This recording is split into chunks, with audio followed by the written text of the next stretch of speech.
moi, ce qui m'intéresse, en fait, surtout ce que je retiens, mais j'allais dire, c'est pas dans Polanyi, mais c'est au fond, je me dis,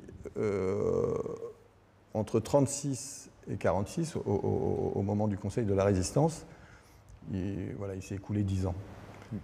En 36, ce qui est hérésie économique devient mainstream économique. C'est-à-dire tout d'un coup, la protection sociale, et on voit les discours qui se construisent dans le sentiment de pessimisme, de déclin, de l'avant-guerre, etc. La malheureuse semaine de congés payés est absolument dramatisée par toute la sphère productive.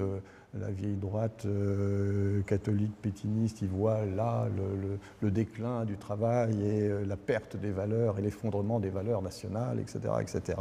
Donc cette angoisse que le loisir soit une perdition bon, on voit l'analogie aujourd'hui, hein, ce discours existe bien entendu. Mais ce qui est frappant, c'est de voir comment, bien pire en termes d'hérésie économique, s'impose comme une nouvelle doxa. Évidemment, il faut une guerre, etc. Il faut l'éviter. Hein. Je crois que c'est Pierre Wells aussi qui évoque un autre auteur pour dire il faut une guerre symbolique, quelque part, quelque chose qui... Mais c'est assez étonnant de voir comment tout d'un coup... et le vote des femmes, etc. Enfin, il y a toute une série de choses qui basculent à ce moment-là, et notamment en termes de protection sociale et en termes de représentation des choses.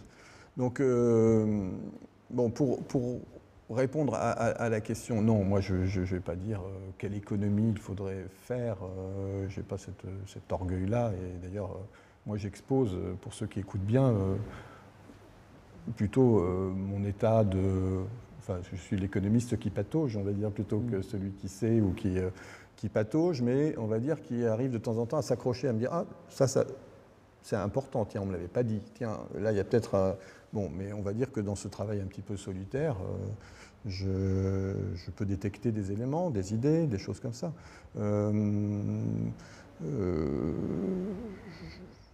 Voilà, la seule chose, c'est que les corpus ne sont pas éternels. Et si je donnais l'exemple du Programme national de la résistance, c'est pour dire attention à ce que l'on appelle la rationalité. La rationalité d'un moment peut s'avérer être une folie furieuse, et la folie furieuse peut s'avérer être un nouveau pacte raisonnable.